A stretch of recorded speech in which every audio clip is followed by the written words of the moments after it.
Bien, hermanos, la clase pasada, la enseñanza pasada, tratamos la palabra de Dios como un medio imprescindible, el cual Dios nos ha dado para la santificación, para la salvación, pero que también tenía un lugar central en medio de los otros medios de gracia. Un lugar central, no es el más importante, sino central con relación a los otros. Y también tocábamos, hermanos, el tema de la circunstancia especial que era la palabra predicada. Hoy yo quisiera tratar, hermanos, de este medio de gracia, los beneficios espirituales que nos beneficiamos de ellos, los beneficios espirituales de la palabra de Dios. Lamentablemente, hermanos, podemos decir sin lugar a dudas que no todos los que profesan la fe en Cristo poseen la misma motivación a la hora de estudiar las Escrituras o al exponerse a la predicación de ella. Y es por tal razón, hermanos, que no disfrutan de esos beneficios espirituales que la palabra de Dios nos provee.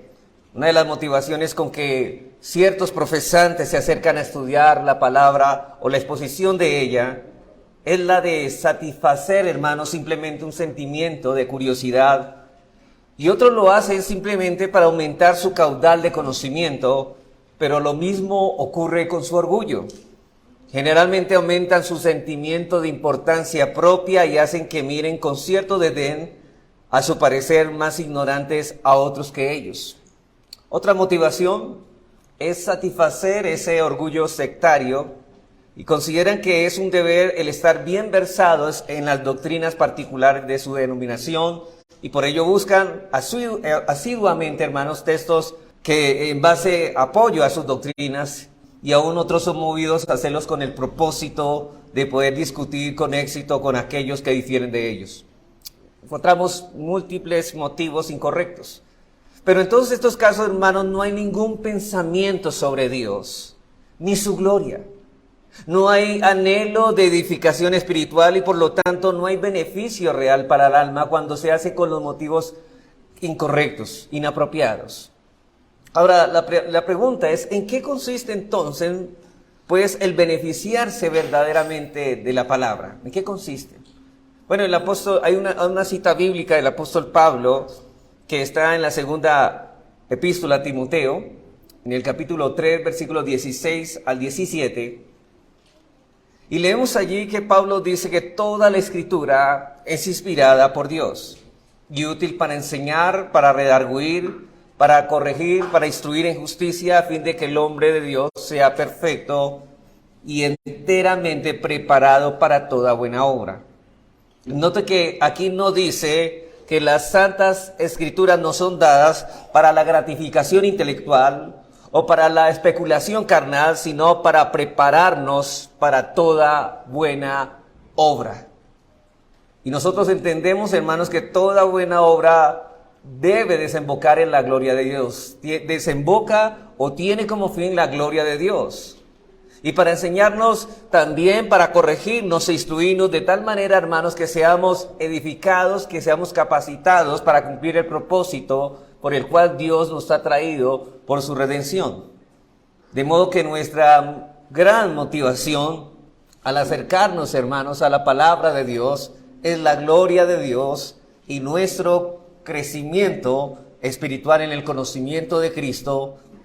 Y por eso, hermanos, es que ahí, en Cristo, es que nosotros hallamos muchos beneficios a través de la palabra del Señor. Y eso es lo que quisiera, hermanos, tratar ciertos beneficios. Yo sé que son múltiples beneficios lo que la palabra nos da, lo que Dios nos da a través de la palabra, pero quisiera solamente dar algunos de ellos. Podríamos hablar de muchos, hermanos, pero voy a tratar de hacer lo menos posible. Entonces, el primero es que la palabra de Dios aviva y fortalece nuestra fe. La palabra de Dios aviva y fortalece nuestra fe. Romanos 10, 17 dice así que la fe es por el oír y el oír por la palabra de Dios. Dice que el instrumento que el Espíritu Santo usa para producir en nosotros fe es el mismo instrumento que usa para avivar y fortalecer nuestra fe. La palabra de Dios. Ese es el instrumento. Y el Espíritu Santo ha sido enviado, hermanos, al mundo para glorificar a Cristo, pero Cristo no sería glorificado a menos que el Espíritu avive la fe con la palabra de Dios. El instrumento que utiliza el Espíritu Santo para avivar y fortalecer nuestra fe es la palabra. Por eso Cristo en el discurso del aposento alto les dice a sus discípulos en Juan 16, 13 al 14, pero cuando venga el Espíritu de verdad, Él os guiará toda verdad, porque no hablará por su propia cuenta, sino que hablará todo lo que oyere y os hará saber todas las cosas que habrán de venir. Y noten aquí el versículo 14. Él me glorificará porque tomará lo mío y os lo hará saber. En la misma medida, hermanos, en que los creyentes entienden la palabra que revela a Cristo y se acercan al Evangelio, en esa misma medida, hermanos, la iglesia está preparada para darle la gloria a Dios, la gloria a Cristo. Si el Espíritu Santo nos llevara a la fe en ausencia de la proclamación de Cristo en su palabra, nuestra fe no sería en Cristo y Él no recibiría la honra.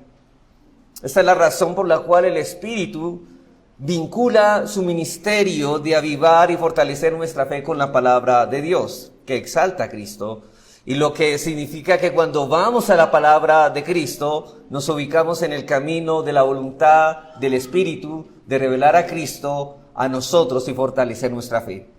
Ese es el primer beneficio. En segundo lugar, Dios suministra su Espíritu por el oír la palabra. Dios suministra su Espíritu Santo por el oír la palabra.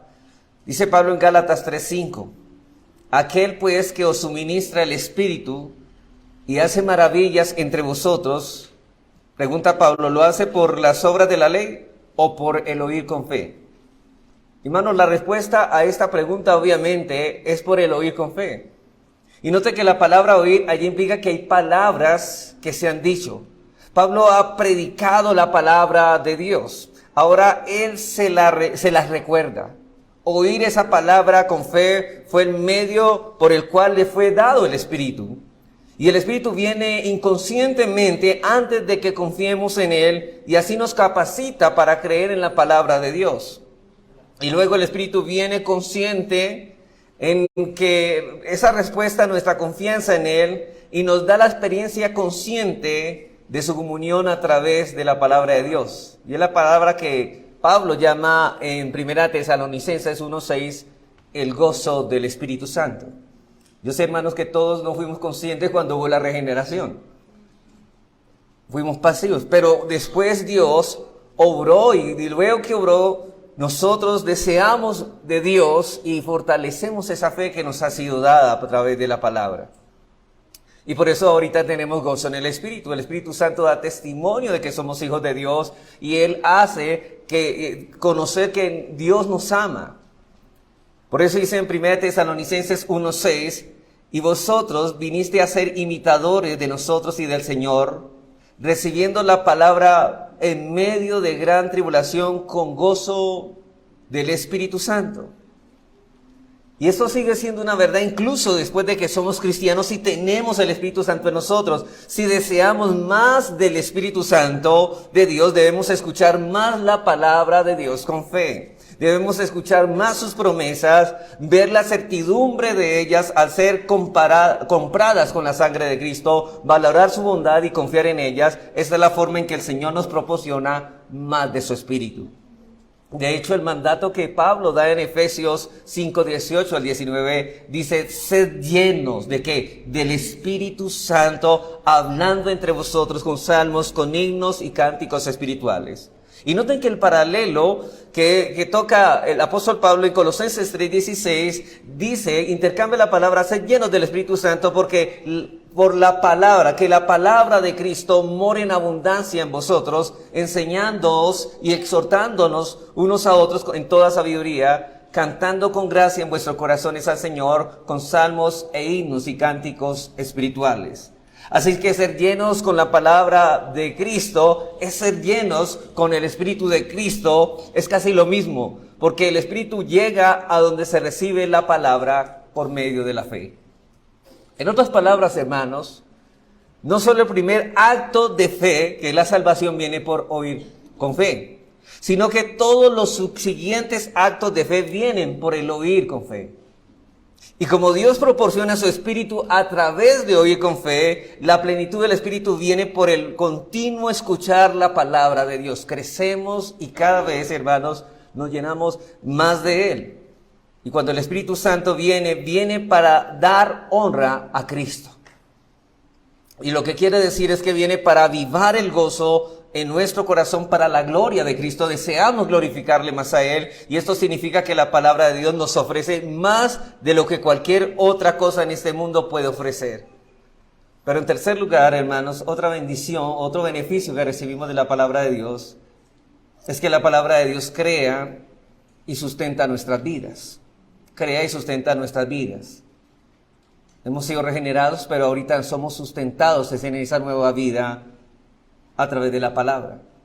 Jesucristo dijo en Juan 10:10, Jesús dijo: yo he venido para que tengan vida y para que la tengan en abundancia. Para este fin el Señor, hermanos, enseñó muchas cosas y entonces dio su vida para que pudiéramos tener vida eterna y abundante. Hemos nacido de nuevo a vida nueva. ¿Por qué? Por la palabra. Y eso es lo que dice el apóstol Pedro en primera de Pedro 1:23 al 25, siendo renacidos no de simiente corruptible, sino de incorruptible, por la palabra de Dios que vive y permanece para siempre. Y sigue diciendo él: y esta es la palabra que por el evangelio os ha sido anunciada. Dios hace de la predicación del evangelio la ocasión para crear nueva vida en el alma del hombre. Dijo Jesús en una ocasión, en Juan 6:63, en el discurso del pan de vida, dice que las palabras que yo os he hablado son ¿qué? Son vida.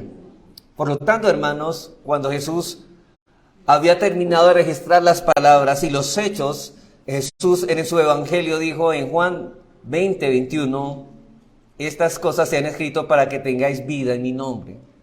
Así que las palabras del evangelio de Juan y todas las escrituras conducen a la vida. Jesús dijo en Mateo 4:4, cuando fue tentado por Satanás en el desierto: no solo de pan vivirá el hombre, sino de toda palabra que sale de la boca de Dios. Con cuánta, hermanos, facilidad nos engañamos al pensar que la mejor y más abundante vida proviene de cosas de este mundo. Pero es la palabra de Dios la que nos da vida en abundancia. Hermanos, si hay algo que verdaderamente se le debería llamar vida, es a la vida que viene de Cristo por la palabra. La vida que recibimos del alimento físico es frágil y es temporal, es breve, es efímero, hermanos.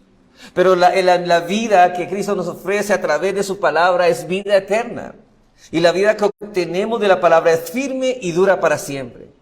Esa vida es creada y conservada por la palabra de Dios. Y con esa vida, hermanos, viene la luz de la vida por la cual vemos la gloria de Cristo. Y entre más le conocemos, más nos enamoramos de Él. Como dijo el salmista en el Salmo 36:9, porque contigo está el manantial de vida, en tu luz veremos la luz. O como dijo Jesucristo en Juan 8:12, el que me sigue no andará en tinieblas, sino que tendrá la luz de la vida. Hermanos, y eso es lo que decía el salmista: lámpara es a mis pies, que tu palabra, Señor. En otras palabras, la vida que viene de la palabra es vida bienaventurada, porque la palabra nos hace volver en sí de la oscuridad, de la tristeza amenazante, a la luz de la gloria de Cristo. Y cuando hoy hablo de la gloria de Cristo, hermanos, estoy hablando del conocimiento más amplio de Él, para alabarle, para exaltar a Dios a través de Cristo. En cuarto lugar, otro beneficio que la palabra nos da es que nos da esperanza. La palabra de Dios nos da esperanza. Recuerdo las palabras de Pablo cuando dice que nosotros antes estábamos sin fe y sin esperanza en este mundo, sin Dios y sin esperanza. Pero la palabra de Dios nos concede esperanza y la fortalece de tantas maneras, hermanos, más de lo que podemos imaginar. Observemos nomás las múltiples formas en que la Biblia da esperanza cuando escuchamos la asombrosa valoración que hace del Antiguo Testamento.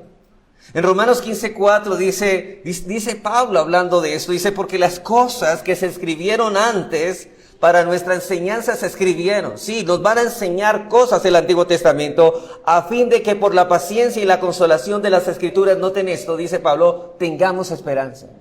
Él está hablando de la esperanza que aprovechamos y que la misma palabra, al escucharla con fe, nosotros nos beneficiamos de ello. Y no solo parte del Antiguo Testamento, sino todas las cosas que se escribieron antes fueron escritas con el divino designio, hermanos, de darnos esperanzas. En medio de un mundo desesperanzado, hermanos, el cristiano tiene esperanzas. El cristiano sabe a qué esperar. Y una de las cosas que esto nos enseña es que no hemos comenzado a conocer todas las cosas posibles de obtener esperanza. Tenemos muy poca experiencia en la vida comparada con la sabiduría de Dios. Existen miles de formas que Dios ha planeado para darnos esperanza y la mayoría de ellas no las hemos gustado, aún ni siquiera las concebimos. Sin embargo, cuán a menudo, hermanos, murmuramos que las pocas formas probadas de obtener esperanza están desaparecidas. Pero no nos percatamos, hermanos, de que hay formas de obtener esperanza en las que nunca hemos pensado y que están ahí en la palabra cuando cortos de mente somos en nuestra desesperación al mirar nuestra Biblia cerrada y decir, bueno, lo que necesito es esto. Y esto no está en la Biblia. ¿Cómo sabemos que necesitamos y no una completa, inesperada esperanza que la Biblia avivará en nosotros cuando la leemos con fe? Y ciertamente, hermanos, pudiéramos carecer de esperanza porque pensamos que necesitamos algo que no necesitamos. El problema está en lo que llamamos necesidad y qué realmente necesitamos nosotros. Cuando entendamos realmente lo que necesitamos nosotros, entendemos dónde está la esperanza, y la esperanza está en lo que Dios nos ofrece a través de su palabra en Cristo. Eso pudiera requerir que la palabra de Dios nos muestre lo que realmente necesitamos y entonces nos dé el poder para obtenerlo. Al final lo que realmente necesitamos es ¿a quién, hermanos? A Cristo. Como decía alguien, si tengo a Cristo, lo tengo todo. Pero si tengo todo y no tengo a Cristo, no tengo nada. Al final, lo que realmente necesitamos es a Él.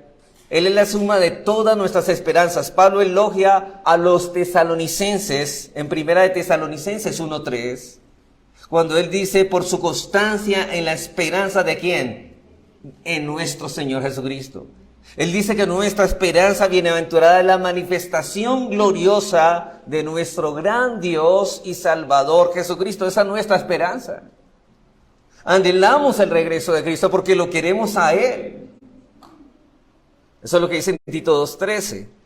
Por lo tanto debemos esperar en Cristo, como dice en Efesios 1:12, y regocijarnos en el ministerio del Evangelio que es Cristo en vosotros. ¿Quién? Dice en Colosenses 1:27 que es Cristo en vosotros, que la esperanza de gloria, la esperanza de gloria.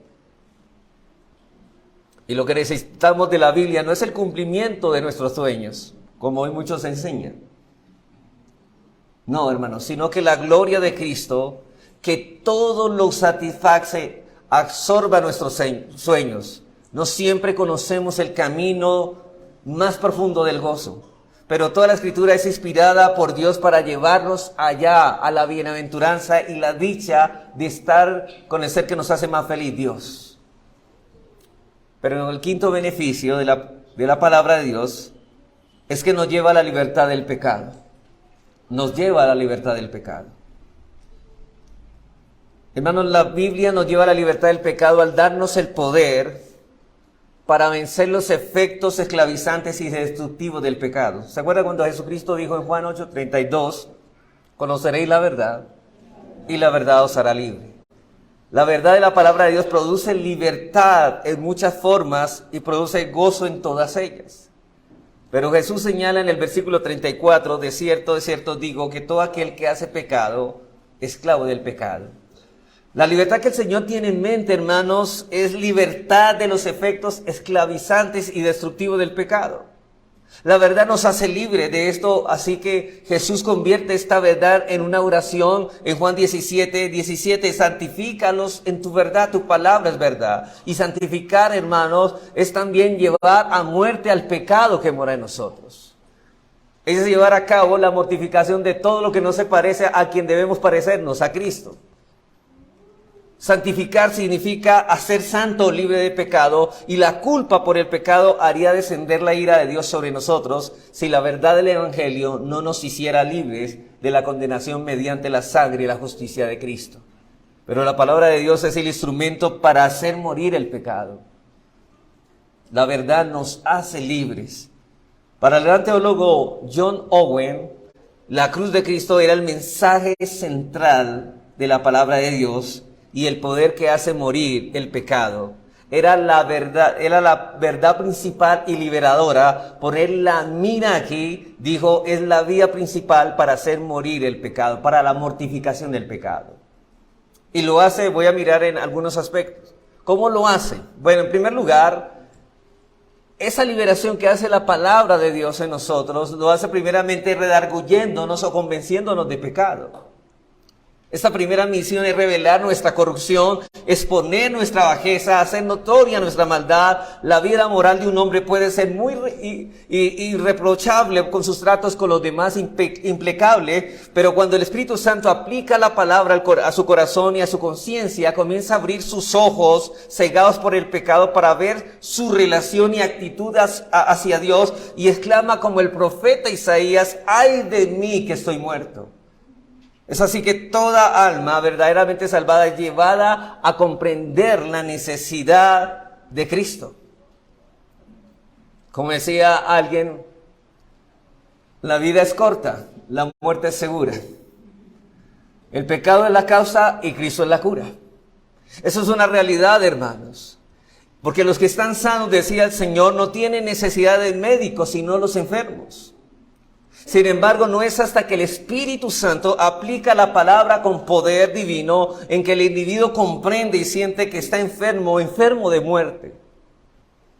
Pero en segundo lugar, esa palabra de Dios nos hace sentir tristes. De la manera como nos libera el pecado es hacernos sentir tristes por nuestros pecados. Cuando un siervo fiel del Señor hace que la enseñanza de la Escritura refleje sobre el carácter y la conducta, exponiendo, hermanos, nuestros tristes fallos, de incluso los mejores del pueblo, y aunque muchos oyentes desprecien al que da el mensaje, sí, sabemos por qué lo hace, el que es verdaderamente regenerado está agradecido por el mensaje que le hace gemir delante de Dios: miserable de mí. Lo mismo ocurre con la lectura privada de la palabra. Cuando el Espíritu Santo, hermanos, aplica de tal manera que hace ver y sentir la corrupción interna, es cuando soy realmente bendecido. En tercer lugar, la palabra nos lleva a confesar nuestro pecado. Las Escrituras son beneficiosas por corregir, como dice en 2 de Timoteo 3:16. Y un alma redimida reconocerá sus faltas. No hay verdadera paz para la conciencia y no hay descanso para el corazón cuando tenemos pecado sin confesar. El alivio llega cuando abrimos nuestro corazón a Dios y confesamos nuestro pecado. Por tal razón el salmista expresado en el Salmo 31, 3, 4, dice: mientras callé, se envejecieron mis huesos, en mi gemir todo el día, porque de día y de noche se agravó sobre mí tu mano, se volvió mi verdor en sequedades de verano. Y en cuarto lugar, hermanos, la manera también como somos liberados del pecado es que la palabra produce en él un profundo aborrecimiento por el pecado. El salmista dice: Jehová ama a los que aborrecen, ¿qué? El mal. Con razón un siervo del pasado dijo: hasta que no se odia el pecado, no puede ser mortificado, nunca gritarás contra él. Cada vez, hermanos, que vemos el pecado como es en su justa dimensión, lo aborrecemos. Cuando el principio de la santidad ha sido implantado, habrá necesariamente un odio a todo lo que Dios aborrece, pero también un amor a todo lo que Dios ama. Si nuestro odio al mal es genuino, estamos agradecidos cuando la palabra de Dios corrige, incluso cuando no habíamos sospechado que estábamos tan mal como pensábamos. Pero también la palabra nos libera cuando nos hace abandonar el pecado. Cuanto más se lee la palabra y nos exponemos más a la predicación con el objetivo definido de descubrir lo que agrada y lo que desagrada al Señor, más conoceremos cuál es su voluntad. Y si nuestros corazones son rectos a Él, más se conformarán nuestros caminos a su voluntad. Es bastante puntos, hermanos, sí, yo sé, entiendo, pero es necesario, yo creo que es necesario mirar todos estos puntos de esta liberación del pecado. Hay un sexto, hermanos, también. La palabra de Dios nos fortalece contra el pecado. Las Sagradas Escrituras nos han sido dadas no solo con el propósito de revelarnos nuestra pecaminosidad innata y las luchas y las muchas maneras, hermanos, por las que estamos destituidos de la gloria de Dios, sino también, hermanos, para enseñarnos cómo obtener liberación del pecado, cómo evitar desagradar a Dios. Y aquí son particularmente los mandamientos, las advertencias, las exhortaciones que necesitamos para hacer nuestras y guardar como un tesoro estas palabras, aprenderlas de memoria, meditar en ellas, orar sobre ellas y ponerlas en práctica. Y el último punto para poder, hermanos, por medio de la palabra ser liberados del pecado, es que la palabra hace que practique lo opuesto al pecado. Hay un principio, hermanos, siempre, ¿no? No solamente debemos abstenernos del pecado, sino que debemos hacer lo que Dios manda. Y el practicar lo opuesto al pecado es andar en el camino de la obediencia. Esta es otra razón principal por la que se nos dieron las Escrituras, para hacer conocido el camino que es agradable a Dios. Son provechosas, no solamente son solo para reprender y corregir, sino también para instruirnos en justicia, para saber qué es lo que a Dios le agrada. Entonces esos 7 puntos son parte, hermanos, de cómo la Escritura, cómo es la manera como ella nos libera del pecado. Pero otro beneficio, volvamos a los beneficios. 6º beneficio. La palabra de Dios es clave para la oración contestada. La palabra de Dios es clave para la oración contestada. Hermanos, otro beneficio de la palabra de Dios es que despierta el deseo por leer, por meditar y por memorizar las Escrituras, y es la función que desempeña en la oración también contestada. Jesús dijo en Juan 15:7, si permanecéis en mí y mis palabras permanecen en vosotros, pedid todo lo que queréis y os será hecho. Hermanos, las palabras de Jesús deben permanecer en nosotros si queremos que nuestras oraciones sean eficaces. La palabra de Dios desempeña un papel clave a fin de que nuestras oraciones sean contestadas, ya que aquel que se alimente y nutra de la Escritura desarrollará un carácter espiritual, producto del cual sus peticiones estarán alineadas a la voluntad de Dios. Sabremos qué es lo que Dios quiere para nosotros, y que lo que Dios quiere para nosotros es lo mejor para nosotros. Y la mejor forma de ver lo que significan que las palabras de Jesús permanezcan en nosotros es mirar que Él dice acerca de permanecer. Y unos pocos versículos, en el versículo 5 dice, el que permanece en mí y yo en él, este lleva mucho fruto. Noten la similitud en el versículo 7. Dice, si permanecéis en mí y mis palabras permanecen en vosotros. Y en el versículo 5 dice, el que permanece en mí y yo en él. De tal manera que en el versículo 5 el mismo Jesús permanece en nosotros cuando permanecemos en él, pero el versículo 7, sus palabras permanecen en nosotros cuando permanecemos en él. Y creo que la razón de este intercambio, hermanos, es mostrarnos cómo Jesús permanece en nosotros, es decir, por su palabra que permanece en nosotros. Es decir, hermanos, entre más permanezcamos con las palabras del Señor, más nos parecemos a Él. Como la permanencia, y la pregunta es, ¿cómo la permanencia de las palabras de Cristo conduce a oraciones eficaces? Bueno, la razón es por la que la permanencia de las palabras de Cristo en nosotros resultan en oraciones contestadas, es porque nos cambia en el tipo de persona que ama lo que Dios ama. De modo que pedimos por cosas de acuerdo a su voluntad. Eso es algo absoluto. Es algo progresivo. Mientras más conocemos a Cristo viviente por la comunión con Él en su palabra, más espirituales se vuelven nuestros deseos como los suyos. En vez de ser deseos mundanos, se convierten en deseos que Dios también se agrada. Y esto es lo que quiso decir David en Salmo 37:4. Deleítate a sí mismo en Jehová, y Él te concederá las peticiones de tu corazón. Los deseos del corazón dejan de ser meramente naturales cuando el corazón se deleita. Por encima, hermanos, de todas las cosas en el Señor, deleitarse en el Señor es santificar su nombre, es buscar su reino, es hacer tu voluntad y transforma todos nuestros deseos naturales en deseos afines con Dios. Esto es lo que sucede cuando la palabra de Cristo permanece en nosotros. Cuando estamos saturados con la palabra de Dios, es más seguro que nuestras oraciones sean escuchadas. Otro beneficio. La palabra de Dios es la fuente de la sabiduría. Debemos ser sabios. La sabiduría es el entendimiento y el sentido de cómo vivir de modo que se cumplan las metas para las cuales fuimos creados. Y hermanos, ¿cuál fue la meta o el propósito por la cual fuimos llamados? La gloria de Dios.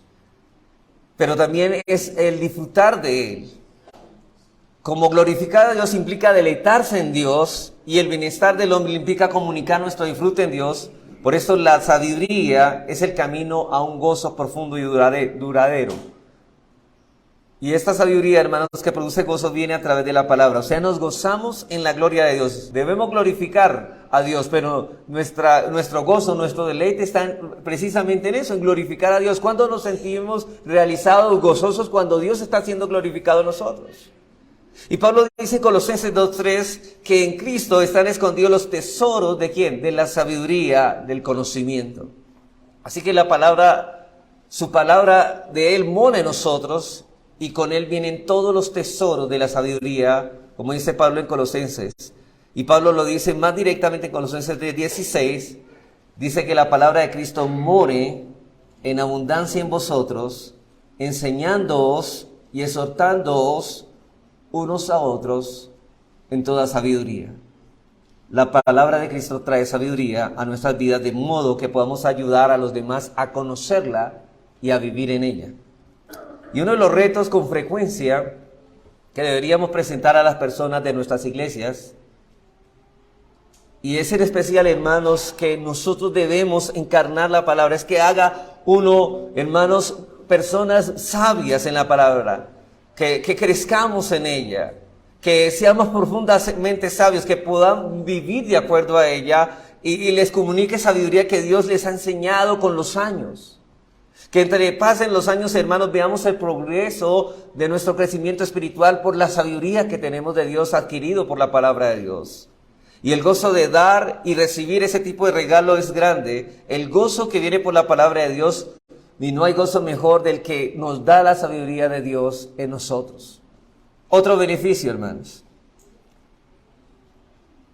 que Dios, y aquí es que la palabra de Dios nos da advertencias muy importantes a nosotros. Ahora, yo estoy diciendo todos estos beneficios, hermanos, para mi próxima enseñanza, porque el deseo de todos estos beneficios, hermanos, es que querer tener y disfrutar de todos ellos, y por lo tanto, llevarlos a desear o anhelar con gran deseo, valga la redundancia, la palabra de Dios. Entonces, el octavo, hermanos, la palabra de Dios nos da advertencias muy importantes. El salmista en el Salmo 19 celebra los beneficios de la palabra de Dios mucho más explícitamente que en cualquier otra parte de las Escrituras. Y llega a su clímax en el versículo 10 y 11. Dice así, versículo 10 y 11 del Salmo 19, deseables son más que el oro y más que el mucho oro afinado, y dulces más que la miel y que la que destila el panal. Y noten lo que dice el salmista, tu siervo además es que amonestado con ellos. En guardarlos hay grande galardón. Hermanos, si tuviéramos una visión perfecta del bien y el mal, si pudiéramos conocer el futuro y las consecuencias, hermanos, de nuestras acciones y todas las cosas que nos suceden, entonces quizás no necesitaríamos advertencias. Pero somos ciegos para muchas cosas y no conocemos el futuro como lo conoce Dios. Necesitamos que nos advierta muchas veces de lo que pasó y que lo que vamos a hacer tal vez es absurdo, hermanos, y es su misericordia. Dios nos ha dado su palabra que no solo nos señala el camino correcto, sino que hace sonar advertencias cuando tenemos a punto de tomar el camino equivocado. Yo sé que cuán misericordiosas son las advertencias de Dios. Son la fuente del deleite indecible para los que ven en ella el buen corazón de un gran médico. Nos advierte, hermanos, es como algo preventivo. Nos dice que debemos evitar esto, debemos para nuestra salud espiritual. Él conoce la prevención y el remedio para cada pena. Pero te pregunto a ti, ¿quieres que tus deseos sean más profundos y duraderos de lo que el mundo puede ofrecer? Entonces ve a la palabra de Dios y obtén buenas advertencias. Otro beneficio, hermanos, que encuentro aquí también en las Escrituras es que Dios nos capacita para vencer al enemigo de las almas. Dios nos capacita para vencer al enemigo de las almas. El diablo es real y terrible.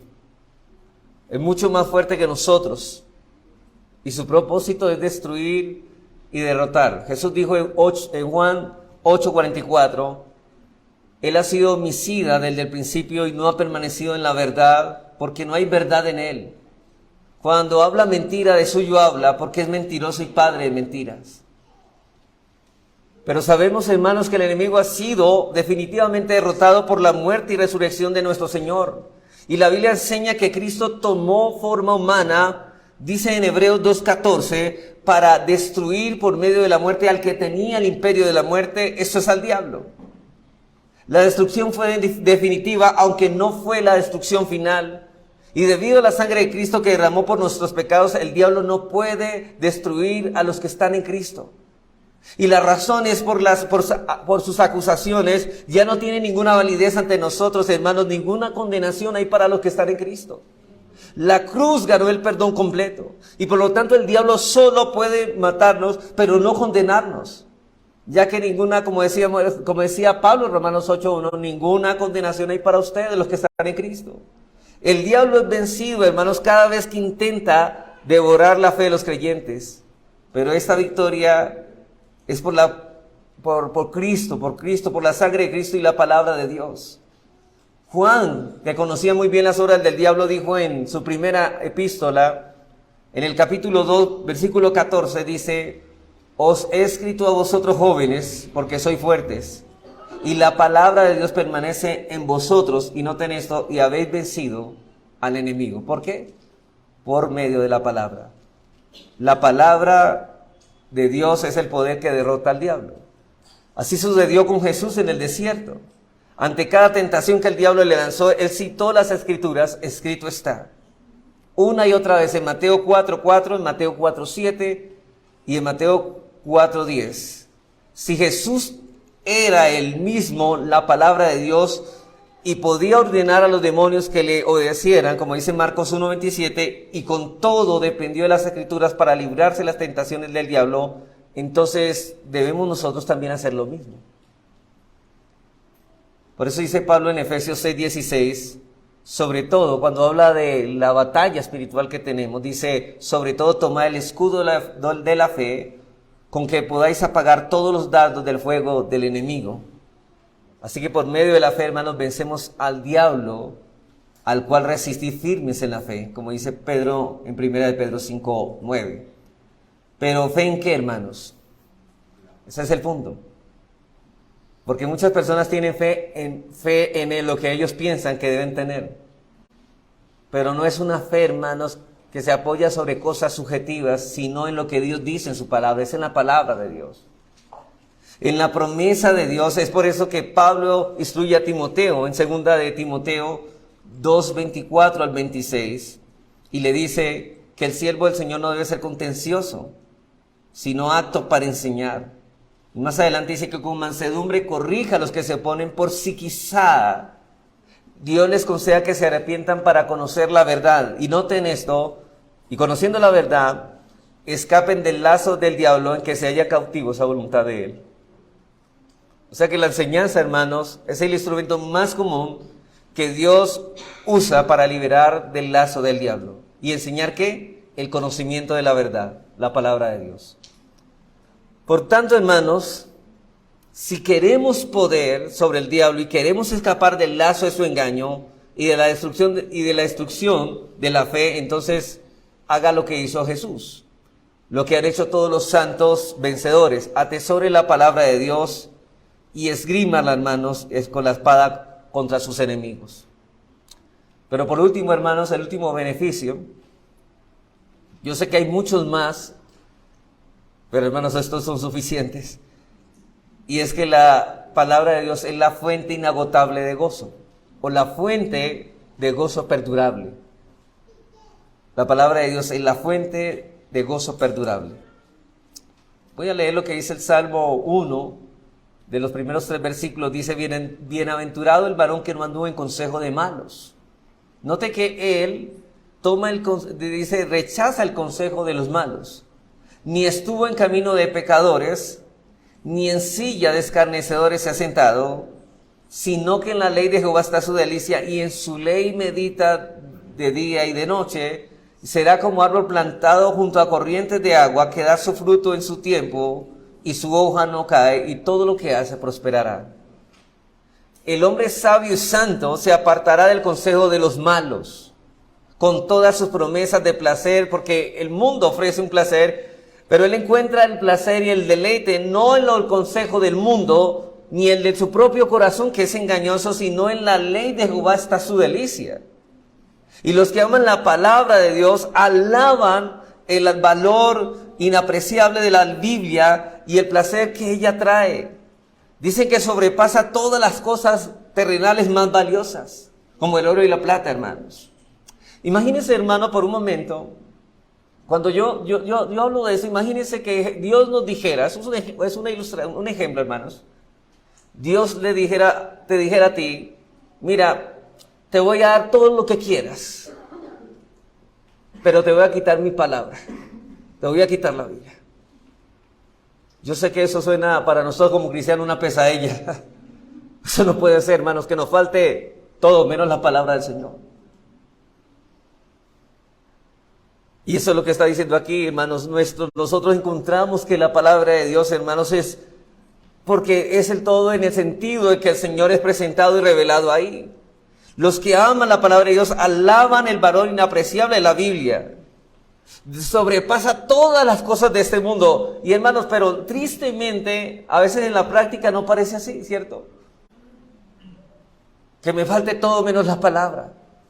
Pero realmente vivimos coherentemente con esa realidad. Dicen que su sabor en la lengua de la mente y del corazón es más dulce que la miel, que es más deliciosa que los más finos alimentos, hermanos. Esa es la palabra del Señor. Eso es lo que debemos desear en nuestro corazón. Desear, hermanos, deleitarnos de ese banquete que Dios nos permite por la predicación y la lectura constantemente de ella. Es de ella que debemos alimentarnos constantemente. Y yo quisiera dar más beneficios, hermanos, pero simplemente quería tomar este punto para poder hablar de la deseo, del gran anhelo que debemos tener por la palabra de Dios. Vamos a orar, hermanos, al Señor.